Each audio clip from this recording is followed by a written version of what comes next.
Every summer, Boston's North End shows its true colors, green, white, and red. So ravioli. It is feast season when the neighborhood's Italian heritage spills onto the streets. With marching bands, lively food vendors, and wall-to-wall people. My first feast. I think that it's fun and crazy. This is wicked awesome. Come on in, man, with me.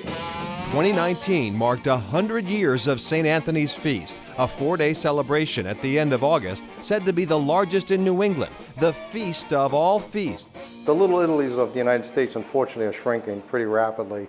But here in the North End, it seems pretty strong. Although the neighborhood has changed, everybody wants to be Italian for a weekend. It's crazy. It's crazy busy. I sell lots and lots and lots of cannolis. We're from Chicago. We come all the way from Chicago over here. They come for the food and entertainment. But the heart of the feast is a sacred ritual brought here by immigrants from the southern Italy hill town of Montefalcione. Feast chairman Joe DiGirolamo. Their patron saint of the town was St. Anthony of Padua, brought it here, settled in the Endicott Street, North Margin Street areas, and started celebrating, being happy for the fact that they've made it to the New World and brought some of their culture with them, as well as their faith. They also brought Lucy, the patron saint for eyes. Santa Lucia, as everybody knows her, she originates from Montefalcione as well.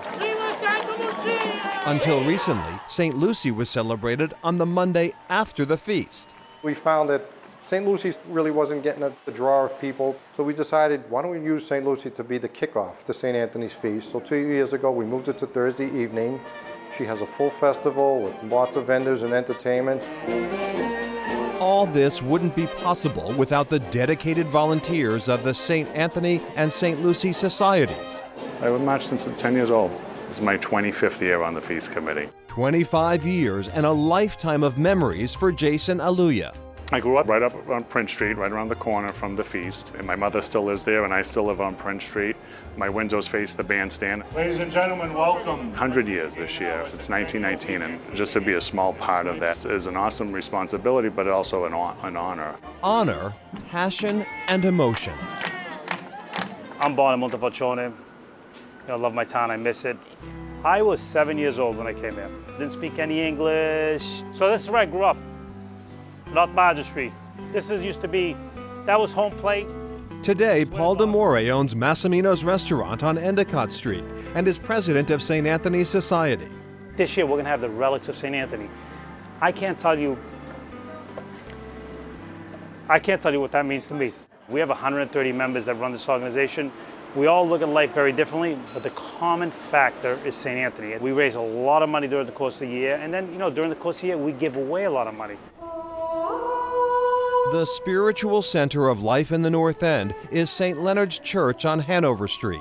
Today we have two major relics of St. Anthony with us. It's a celebration of his life, and we're celebrating that he's here with us. Michael Benetti is among the new generation of devotees. It's something that I want to see live on for as long as possible. When I was about 4 years old, I was asked to dress up like St. Anthony and be part of the feast, and that was probably one of the greatest joys of my life. I've gone to visit St. Anthony's Basilica in Padua many times and celebrate with the community of Padua, which is a beautiful celebration in Italy. In the name of the Father, and of the Son, and of To mark the 100th anniversary, the Basilica in Padua is represented by Father Alessandro Ratti. It's kind of amazing for me to see these so different cultures coming together, the Italian and the American one. Ratti travels the world, bringing the relics of St. Anthony to worshipers to touch the Saint of Miracles. Many people can come and visit St. Anthony, the shrine, but they really would like to pray in front of the physical presence of the saint. He died in 1231, so almost 800 years ago. And, he is still revered as if it was the first feast of the saint. And so the stage is set for night 2 of the feast, the much anticipated appearance of St. Anthony.